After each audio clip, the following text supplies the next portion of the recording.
Ladies and gentlemen, welcome back to Gaming with me, Tony Mo, and we're here today to discuss the PvP portion of the Destiny beta, known as the Crucible. Now, I want to make it clear that we're talking about just one small component of Destiny here. You know, I'm not saying that everyone has to get good at PvP and that everyone has to listen to what I have to say about PvP, because maybe for you, you just don't really care about the Crucible. Instead, you'd just much rather play with your friends, you'd do single player, do the story missions, explore. That's fine.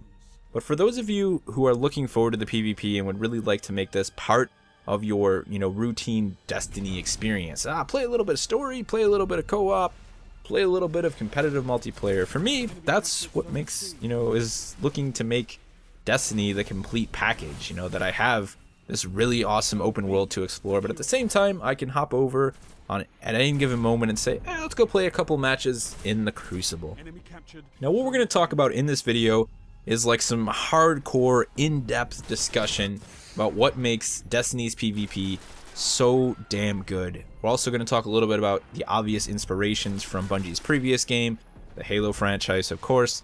We'll talk about map flow, map layout, why the maps in Destiny are so badass, and we're also going to talk a little bit on helping those players who might feel like everything is just against them in Destiny's PvP, who feel like everything is overpowered and they're underpowered and the game is terribly balanced. Because I definitely disagree with that. I've spent about 6 to 7 hours playing Destiny's PvP now, and not at any given time did I say to myself, this is really unbalanced. So let's go ahead and kick it off by discussing the one huge core component, the one thing that you must know about playing PvP inside of Destiny. We're just going to call it the Crucible from here on out. So recognize when I say the Crucible, I'm talking about PvP. That is the importance of headshots. Yes, you're probably asking yourself, is Tony Mo about to spend 15 minutes discussing headshots? And indeed, I am.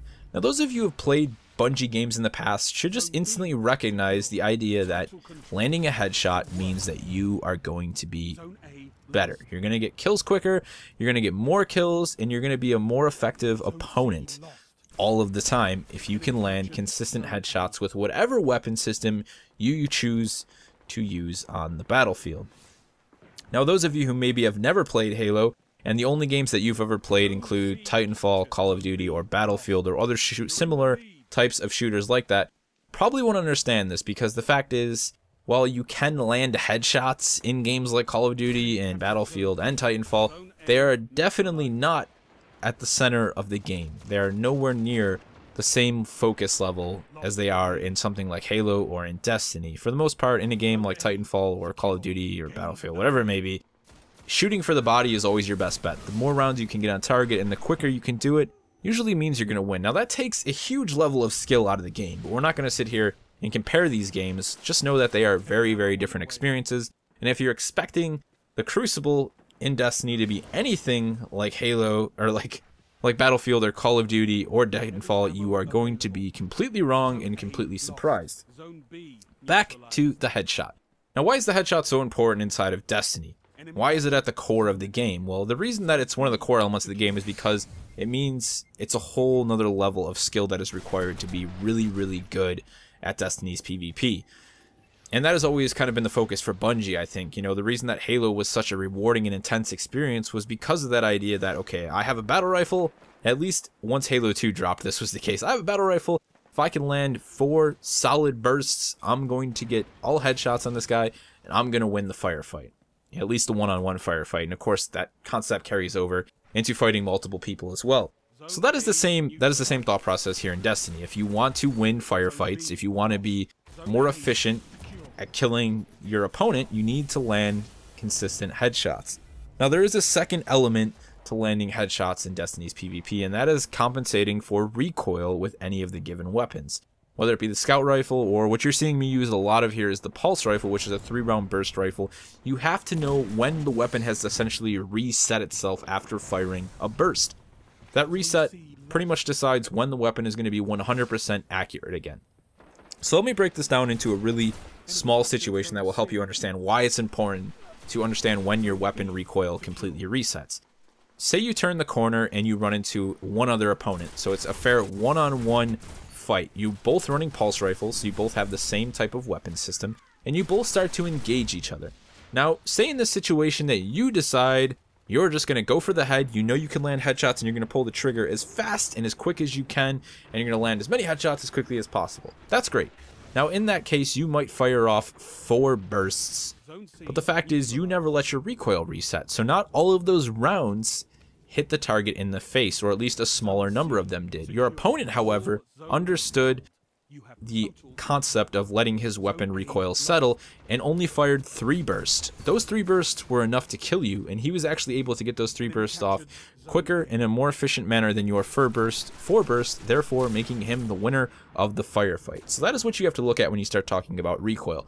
Now, the crazy thing about Destiny is that you have these different upgrades for the different weapons, and you actually have different red dot sights that can change the way this looks. So there's that whole other element, but that comes down to personal preference and understanding just what the sight that you have on your weapon is supposed to do. You know, if you put a sight that is all about range and that doesn't really give you good recoil compensation, then you're probably not going to do as well in close quarters combat scenarios, or at least you're not going to be able to fire the weapon as quickly. But that, again, that's just going to be more about game knowledge, which is something we're going to talk about in a little bit. But the one thing that you really need to remember is the fact that the headshot is at the center of the Destiny gameplay experience. Now, there is only one type of weapon so far that I've noticed in-game that the headshot isn't so much of a focus, and that is the auto rifle. The auto rifle is very similar to the assault rifle in Halo, or your standard assault rifle in any game. It fires very quickly for the most part, depending on which one you actually get, and it does a ton of damage to the shields. It really is good at tearing down enemy shields. And it's more of a weapon that seems to be focused around hipfire. At least the several auto rifles that I've picked up have all had upgrade systems that increase the accuracy when hip firing. So for that strategy, that's sort of a whole nother element where you're kind of more focused on just doing center mass damage, melee maybe switch to a secondary. You can still go for headshots with that, but otherwise we take a look at the scout rifle, the pulse rifle, and the hand cannon as your primary weapons. And then we also have the sniper rifle as a secondary weapon. Those are all weapons that are very, very focused on landing solid headshots. It's what allows something like the hand cannon, which is just a big revolver that does the same amount of damage as something like the, a scout rifle, but only has 6 shots to be just as effective. Essentially, that thing has so much impact behind it that if you can land 2 solid headshots, you're going to have yourself a kill. So that comes to my next little bit of discussion here, and that is the understanding of each of the different weapon systems and how you actually will use them in combat in Destiny's PvP. This ties in with that whole idea that Destiny's main focus for multiplayer is on skill, individual player skill and skill development. The game doesn't reward people who just decide they're going to hop in and never bother to learn anything about it. This isn't your pickup and anyone can play FPS. This is an FPS that has a really big focus on developing your skills and understanding the different components, the different elements in the game that will allow you to be as effective as possible. So understanding those individual weapons is a big part of the game. Knowing when is the hand cannon best used, how is it best used, and then of course you have to throw your personal skill level in there. Someone who might be like ridiculously twitchy and is just super good at snap targeting, man, can get their gun on target instantly. It might be a little bit more effective with the hand cannon as an offensive situation. But maybe for you, you're not that quick with it, but you still want to use it. Maybe you'll play a little bit more defensively. You use cover. You'll fire off 1 round without the enemy knowing that you're there, and then get a 2nd round on target. That is just the whole other layer that you have to throw in. And of course, that comes more naturally with time spent with the game and practice and just, sort of sitting there and understanding what you're doing right, what you're doing wrong, and correcting yourself. So now that that's out of the way, I want to take a brief moment to address people who have been feeling like the game has been imbalanced. I've had a lot of people who've been complaining about it, saying, oh, it's broken, it's terrible, it's imbalanced. And a lot of them have actually spent even, more time than I have. I've seen people with like 7 or 8 hours that I've talked to in the Destiny beta, just in multiplayer. They spent 7 hours in the multiplayer, and they're sitting there just complaining about the game being imbalanced. Oh, I'm never going to play it again. And my time spent with the Destiny PvP, I think I've played 6 hours of it now. It's a lot of time, spent in the multiplayer. And my previous knowledge with competitive FPS, I've spent a lot of time. I played competitive Gears of War. I played a lot of LAN tournament Halo 2, a lot of local Halo 2. I've grown up with first-person shooters. I'd like to think that I can recognize when a game is imbalanced and when it's not. And I really didn't find any balancing issues with Destiny. I think the big issue for a lot of people is there's a lot of players coming off of things like Call of Duty and Battlefield and Titanfall even, and they're coming to Destiny now, and they're not recognizing that this isn't the same type of game, you know? You're not rewarded in the same way for playing Destiny as you are for those games. Those games are, everyone dies fairly quickly. There's really small elements of individual player skill in there. There's more of a focus on the different weapons and what they do, and this weapon is obviously faster than that, so that does better. There isn't really the same layer, the same level of layers, you know, skill layers based on skill, layers of, I don't even know what the hell I'm saying at this point. This is a really hard thing to discuss. There isn't the same focus on individual player skill in those games as there is in Destiny. It's simply put, anyone can pick up and play Titanfall and Call of Duty and all those games. They're fairly easy to do well. And I know this because I have a friend who plays a lot of games with my brother and I, but he has never been serious about video games. And he can do pretty well in Titanfall. He can do pretty well in Call of Duty and Battlefield. That's why he enjoys those games. Halo, on the other hand, was never something he was very good at. It required too much of a focus on precision shooting. It required a lot of learning in terms of map knowledge and all of those things. And that is just the same situation here in Destiny. So those of you who are getting really frustrated just need to stop blaming the game for, like, you know, 5 minutes and sit down and actually think about what you're doing. Where are you going wrong? What went wrong in that situation? And stop just beating up the game over and over, and start looking at what you're doing wrong and how you can correct that. And if you just take 5 seconds to do that, just one small moment to stop blaming the game and start blaming yourself, I can guarantee you're going to see a change instantly in your performance. You're going to start to think more about what you're doing, how to react in certain situations, how to use whatever weapon system you might be using, and you're going to become a better player. So that's really all I have to say. You know, I mean, if you want to keep going about crying and saying the game's imbalanced, then feel free to do that, but you're really missing out on what is going to be a pretty exciting component of Destiny. Now I wanted to move on and talk a little bit about map design, the maps that are in the Destiny beta currently for PvP, and why I'm so stoked about the maps. Now, it's hard to do this because it probably sounds like I'm just one big fanboy right now for Destiny, but, you know, I spoke really, really well about Titanfall. You guys know that. If you watch my channel, you know how well I spoke about Titanfall. It's a game I enjoy playing. I really, really do. When I look at the maps in Titanfall, none of them strike me as memorable. In fact, I can't even actually name... Let me think for a second. No, I can't name any of the maps in Titanfall. Because I never took the time to make that, you know, that sort of correlation between the name of the map and the actual map. Because in the first place, I never really enjoyed the maps. You know, there wasn't anything special about them in terms of visual design. I really didn't find any of the maps in Titanfall to be visually appealing, to be honest. They were all just kind of boring. I was like, whatever. A couple of the maps in the DLC looked cool, but I didn't buy that, so I guess I'll never know. And the second thing is that from a combat situation perspective, they weren't very interesting. Don't get me wrong, Titanfall as a whole is an interesting game when you talk about combat, but that's only because of the parkour mechanic. The map designs themselves were never really interesting to me. Now, when I look back at Halo, now I've spent probably just as much time in Titanfall as I did in Halo 2, or, you know, a decent chunk of time. They both are games that I spent a lot of time playing. But when I go back to Halo 2, and I know many of you feel the same way, I can remember every single map that I enjoyed. We all know the big ones.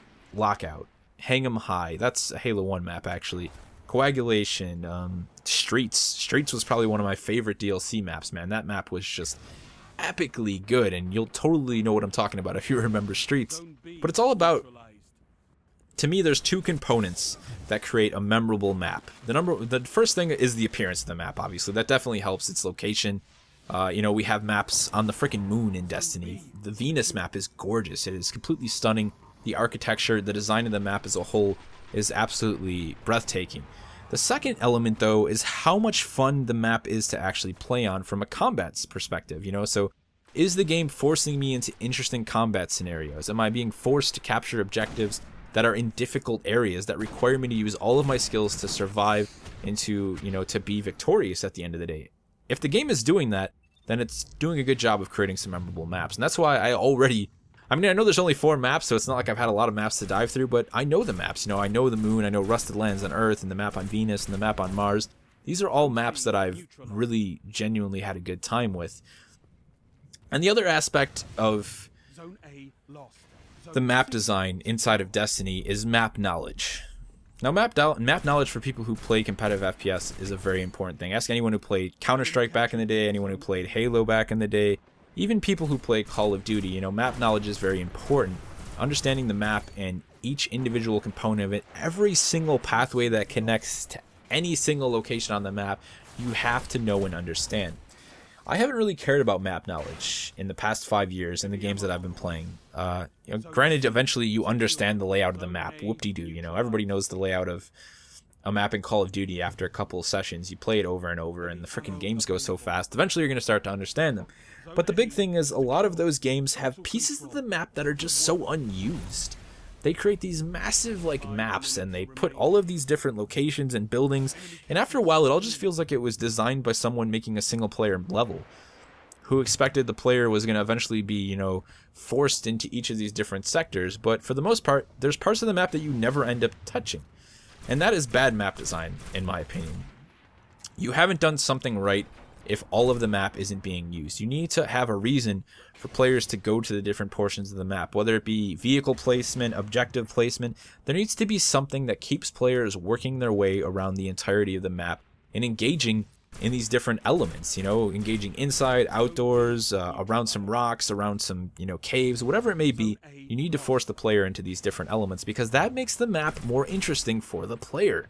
It's something that you may not notice immediately, but the more time you spend on the map, that is when you start to see it. You say, oh man, this is, you know, I love when we get in firefights over here.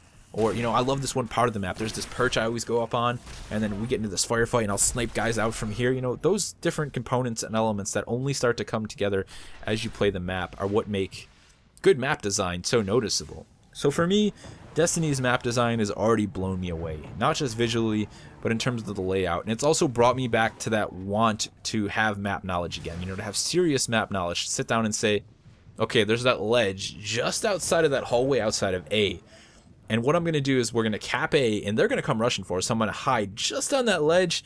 I'll get a grenade off, and I'll get the advantage. Even if there's 3 of them and I'm the only guy, I can get some sort of an advantage and hopefully chew down most of the players that end up in that situation. That's the kind of map knowledge that I want to have to be concerned about again. And hopefully that will be the case with Destiny. So that was a mouthful. There's one last thing I did want to talk about before we go ahead and end this video, and this is a little bit of just speculation into the future of Destiny's PvP when the game actually releases.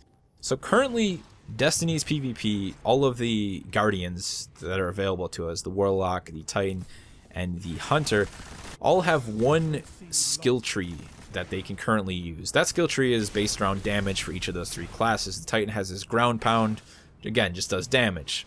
The Warlock has his sort of energy ball, again, it just does damage. The Hunter, golden gun, you know, one-shot kills, again, it just does damage. So right now, the focus in PvP is all on doing damage. Every single class has the ability to do damage.